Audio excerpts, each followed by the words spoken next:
За эхрүүдтэй өдрийн мэндийг хүргэе. За энэ эхрийн ордын тухайтад бол энэ сар та энэ удаагийн астрологийн төлөв байдлын гол баатар нь эхрийн ордод явах юм аа гэж олон астрологчид хэлж байгаа юм. За яагаад та гол баатар болчихоо гэж бодож байна уу? За яагаад гэвэл 4 сарын 27-нд маш удаан хөдөлгөөнтэй Тэнгэрийн вангарыг таны 1-р гэрт орж ирж байна. За энэ бол 7 жилийн туршид таны 1-р гэрт байрлах нэ. Тийм болохоор энэ бол таны хувьд одоо ирж байгаа 7 жил бол таны хувьд өөрчлөлт, гинтийн өөрчлөлт, тааварлшгүй байдлыг танд болцол нөхцөлгүйгээр гинтийн өөрчлөлтүүдийг амлах имэйл он жилүүд ирж ийн гэж байна. За тэгэхээр 4 сарын 27-наас эхлээд таны ордод шилжиж байгаа энэ гариг таны 1-р гэрт ч орж ирж байгаа. Энэ гариг бол 33 оны хүртэл танд байрлана гэж юм л да. Тэгэхээр та төсөөлж гин үү? Асар том өөрчлөлтүүд таныг хүлээж ийн гэсэн үг. За 1-р гэхээр би хийм бэ гэдгийг тодорхойлж ийн гэсэн.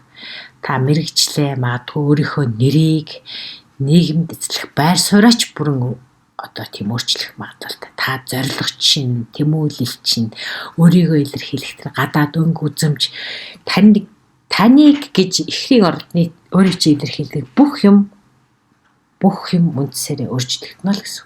Гэхдээ энэ надаа гинтийн байдлаар маш одоо тийм төлөвлөө гинтийн байдлаар өөрчлөгдөж магадгүй гэж байгаа. Та илүү эрхчлөөтэй, илүү нээлттэй болж өөрийгөө дэлхийд дахинд бүх олны өмнө тунхаглах юм байна гэж байгаа. За харилцааны салбарт ч гэсэн гинтийн үйл явдал болно гинэ. Ягаад гэвэл 1-р гэр чинь байгуулагчтай нөгөө тал одоо яг техникийн эсрэг тал харилцааны талбар гэр байж идэг. Тэгэхээр ажлын талбарт гинтийн гэрээ байгуулах. Эсвэл гинтхэн эсрэгээрээ бас магадгүй олон жил явж түүш байсан тэр хүч гэрээгээ цуцлах ч гэдэг юм уу. Иймэрхүү магадлалууд ирж бодгоо. Ягаад гэвэл уран гэдэг Тэнгэрийн ван гэдэг энэ гариг бол дандаа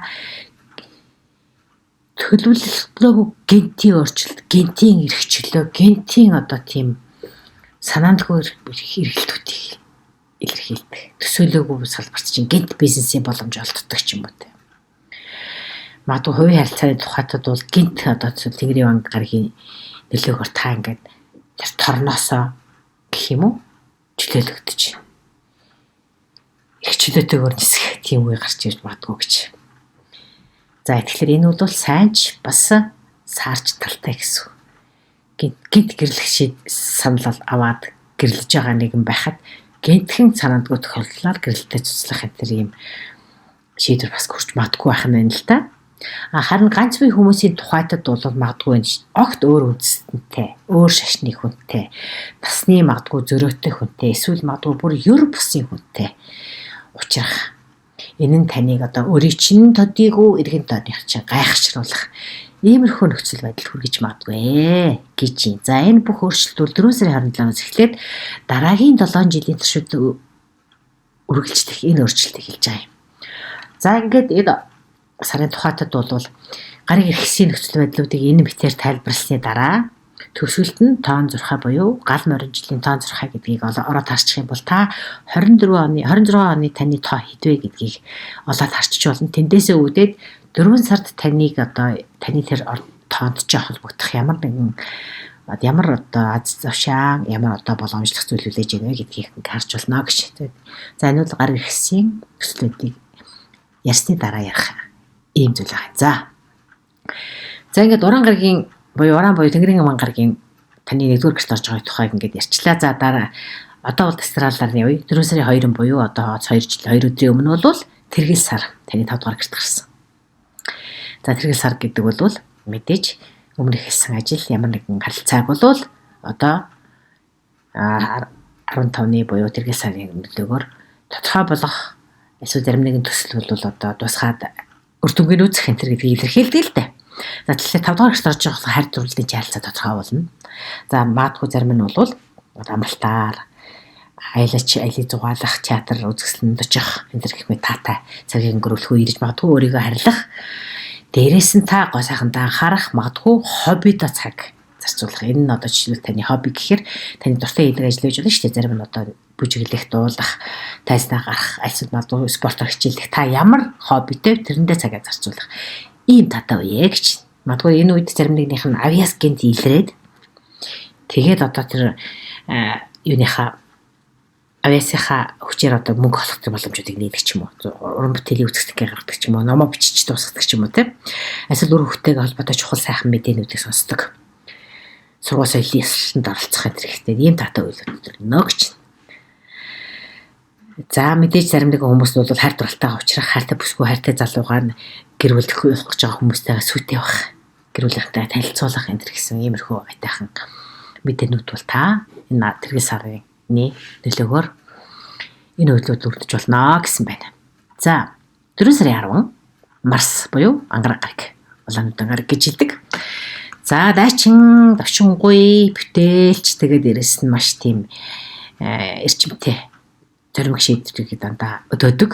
Ангараг гараг таны 14-р гэрлөө орж ирж байгаа юм байна. 11 гэдэг бол идэвхтэй үйл ажиллагааг хүслээр эмгэлцлийг нийгмийн сүлжээг найз нөхдийн хүрээллийг илэрхийлдэг. Тэгэхээр энд бол та найз нөхөд сошиал одоо тийм нийгмийн хүрээнд бол нэлээд одоо зөрөгтэй үйлдэл хийх юм уу, эсвэл олонний өднөр гарах юм уу, зочин урах юм уу, арга хэмжээ зохион байгуулах, найз нөхдөдтэйгээ зарим нэгэн нийгмийн арга хэмжээнд оролцох гэх мэт ийм идэвхтэй үе 10-аас эхлэх нэ гэж 11-р гэрлөж орж ирж байгаа учраас. За ингээд 16-нд бод гараг таны бас дахиад 11-р гэрт орж ирж байна. 11-р гэрийн үйл явдал бол маш их өрнөө байна. Өрнөө. За 11-р гэрт тэгээд бод гараг орж иж гэдэг чинь бод гараг бол ухрах хөдөлгөөнөө зогсоочсон урагшилж яваа. За тэгэхээр бод гараг гэдэг чинь бол элч төлөөлөгч мэдээ. Одоо мэдээллийн хэрэгсэл эдрийг илэрхийлдэг. Тэгэхээр магадгүй зарим сургалт, онлайн конференц, вебинар зохион байгуулдаг ч юм уу, эсвэл шинэ хүнтэй танилцдаг, холбоо харилцаа тогтоох энэ төр гэсэн зохион байгуулах үйл ажиллагаа энэ идэвхчих юм ээ гэж. За тэгээд 4 сарын 17-нд шинэ сар гарна. Сая 2-нд бол тэргэл сар гасан шүү дээ 15-ны сар. За одоо шинэ сар гарч байна. Энд бол бүх гараг ихсүүд урагшлах хөтөлбөрөд байгаа болохоор таны 11-р гэрийн үйл явдал маш хурдтай урагшлана. За тэгээ 11-р гэрээ дийгтэн ямар гэр вэ гэдгийг түрүү ярьсан шүү дээ, тийм нийгмийн сүлжээ найз нөхөд хүсэл мөрөөдөл биелүүлэх тэр салбараа гэж хэлсэн шүү дээ. Онлайн үйл ажиллагааг бас альва онлайн активитиг бол 11-р гэр хайрцдаг. Тэгэхээр бол 17-оноос эхлээд шин зүйл эхлүүлээд хэрэгдүгээ төлөвлөх, нэвэнд итгэжтэйгээд уулзах, танилцах, гар үсэг зурх өнгөрсөн хугацааныхаа ажлыг дүгнэхэд сайн үе гэж. Магадгүй энэ үе шагнал урамшуулт авах ч юм уу те. Нэг иймэрхүү гэрээ хэлцээ тодорхой болох юм. Иймэрхүү татаа үе ирж байгаа юм байна. За 4 сарын 11-нд 12 дугаар гэрлүүчин нар орж ирж байна. Нар. За энэ бол цэвэрлэгээ, өөрчлөлт өнгөрсөн одоо тийм үеийн алдааг засах, залруулах, сэтгэл зүйн одоо бие эрхтнийг одоо ангаах, илааршуулах, татаад одоо нөхцөл байдлыг үүсгэх, аль болохоор өөрийнхөө сэтгэл зүйд байгаа шарах цориг байдаг юм уу, одоо тэр нэг дарамт ачааллуудыг цэвэрлэх ийм үе. 12 дугаар гэр гэдэг үл ерөөхдөө цэвэрлэх, бусдаас тусгаарлах, өөрийнхөө эрч хүчийг сэргээх ийм гэрийг хэлтгэлтэй. Тэгэхээр магадгүй зарим нь бол гэр доторх хэрэггүй зүйл авч яадаг ч юм уу. Эсвэл сэтгэл доторх тэр хэрэггүй ачааллуудыг авч яхад хэрэгтэй тэр нэгэн зам үйлүүдийг хийх. Магадгүй зарим нь алсын аянд оролцох, магадгүй зарим буйны үйл ажиллагаанд оролцох. Үгүй бол зарим нь одоо эмнэлэг процедур, ретрит хийх одоо өөрийгөө бэрхтнийг одоо дахиж шинэ энерги эрч хүчээ цэнэглэх, алс холын аян илүү амархаар явах. Энэ төр гэсэн иймэрхүү үйл явдлуудыг бол 4 сарын 21-ээс эхлээд хийх юм боломжтой гэсэн байна. За 4 сарын 25-нд сугар гараг таны 1-р гэрт орж иж байна. За сугар гараг 1-р гэрт орж иж байна гэдэг бол таны 1-р гэрт чинь Тэнгэрийн ван гараг орж ирсэн. Тэгээд дээрээс нь сугар гараг орж иж байна. Сугар гараг бол гоо сайхны хайр дурлалыг, романтик харилцааг, хоббиг илэрхийлж байгаа шүү дээ.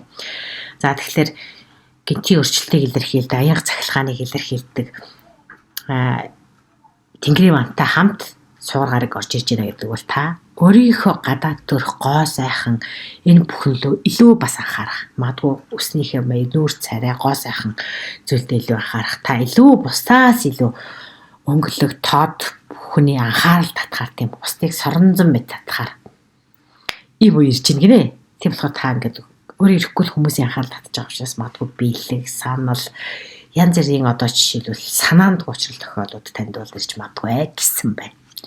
Тэгээд дээрэс нь 11-р гэр бол бас түрүү хэлснээр одоо олон гаригуд байна гэсэн чинь энд бол санчир гариг байна, далайван гариг байна, хирон гэж гаригийг бас энэ удаад ихээр байгаа. Энэ бол ангаагч тийм эрч хүчийг бас илгээдэг гариг гинэлтэй. Тийм болохоор 11-р гэр чинь нийгмийн сүлжээ, онлайн харилцаа, найз нөхдийн холбоо эндэрийг илэрхийлж байгаа ш. Тэгэхээр ч одоо найз зүй хүрээ өөрчлөгдөх, онлайнд одоо илүү одоо сошиал дээр илүү танил болох, магадгүй сэтгэл зүйч болохоор суралцах. Тэр одоо бусдыг эмчлэх, илааршуулах, сэтгэл зүйн зөвлөгөө өгөх энэ салбарт та өөрийгөө сорих ч юм уу магадгүй. Эсвэл одоо ангаах эмчилгээний тэр зүйлийг одоо сонирхож судлах, эзотерик мэдлэгийг судлах ч гэх юм уу тийм найз нөхдийнхээ амьдралд одоо илүү тэр сэтгэл зүйн дэмжлэг өзүүлэх тэр зүйлийг тэр та илүү суралцах юм хандлагатай гэсэн байна.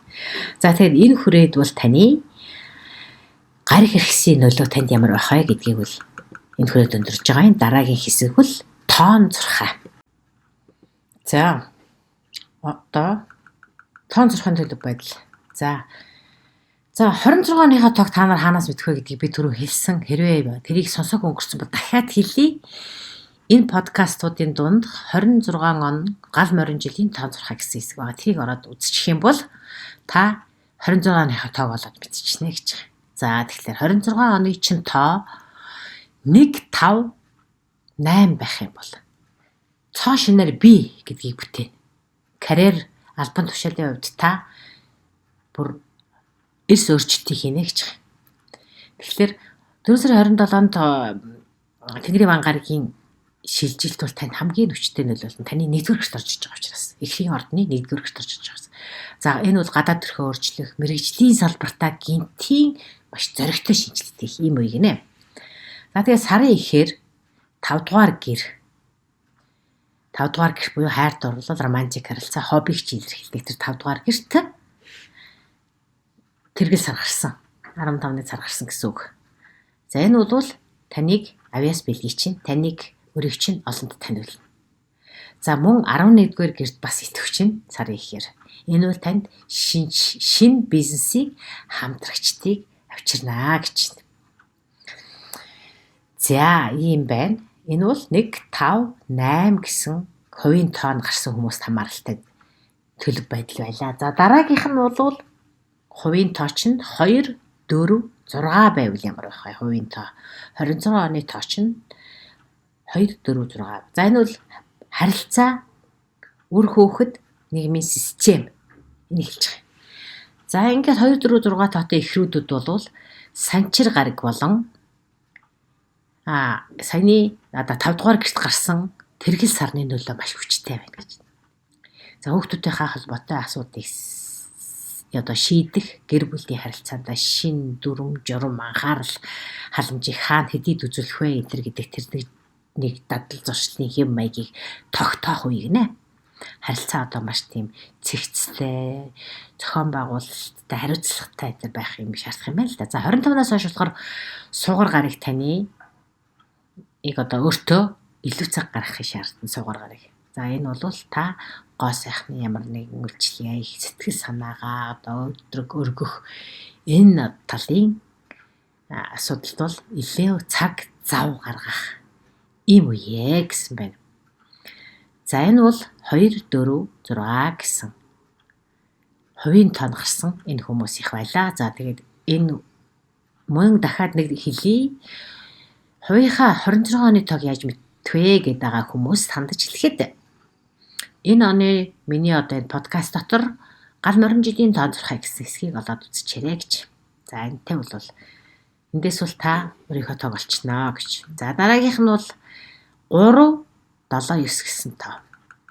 Хувийн тоо чинь 26 оны хувийн тоо чинь 3, 7, 9 бол энэ зүүн совин эдгэрэл сүнслэг хөгжил илэрхийлдэг гинэ. За 3 бол 7, 9-тэй хүмүүс бол танд энэ одоо 4 сард бол далайван гариг, хирон гариг, мөн 12 дугаар гэрт ч орж байгаа нар маш хүчтэй нөлөөлнө гэж. За тэгэхээр энэ яах вэ гэхээр та дотоод ертөнцийн анализ хийх, сэтгэл зүйн дээр ачаад дарамтаа цэвэрлэх, бясалгал хийх, ретрит, ангаах, эрч хүчийг сэргээх энэ төр ийм маш чухал үе гэж байна. За тэгээд нийгмийн харилцааны тухайтад бол та ингээд тийм зугаа цэнгэл гэдгээсээ илүү зөвхөн одоо тийм өөрийгөө сүнслэг ертөнцид сүнслэг хөгжилд чинь хөтлөх тэр нэгэн харилцааг илүү утга учиртай гэж хүлээж авах нь чухлаа гэж. Сүнслэг хөгжилд чинь тус болох таныг одоо жишээлбэл сэтгэл зүйн дарамт ачааллаас чинь шалгахад тус болох ангаах эрүүл мэндийн талаар чинь юм уу эсвэл сэтгэл зүйн талаар чинь биеийн болоод сэтгэл зүйн эрүүл мэндийг чинь дэмжихэд тустай тэр нэгэн хүмүүстэй илүү ойр байх. Тэр магадгүй тэр талыг эмчилгээ хийх юм уу эсвэл тэр талын ментор зөвлөгч тийм хүмүүстэй уулзах интернет их сайн үе гэсэн байна. За энэ харилцаа бол нэгэн тийм харилцаа орсон бол энэ хүн бол илүү гүнзгий утга учиртай болж цааш нь хөгжнө гэж байна. За тэгээд энэ хүрээд 4 сарын эхрийн ордны төлөв байдлыг өндөрлөж байна. Эхрийн орд бол энэ сарын үйл явдлын гол баатар нар байлаа. За тэгээд цаашдын үйл явдал амьдралд чи өрнөж байгаа өөрчлөлтүүдээ энэ одоо зурхайн төлөв байдал хэр таарч ийн гэдгийг мэдээж комент хэсэгт бичээд явбал бүр сайн. Тэгээд дээрэс нь энэ хүртэл хамт байсан бол та комент, лайк, шеэр битгий харамлаарай. Энэ нь та бүхэн миний энэ одоо ажлыг дэмжиж байгаа хэрэг шүү гэж ингэж хэлэх байна. За тэгээд дараа уулзъя. Баяр таа.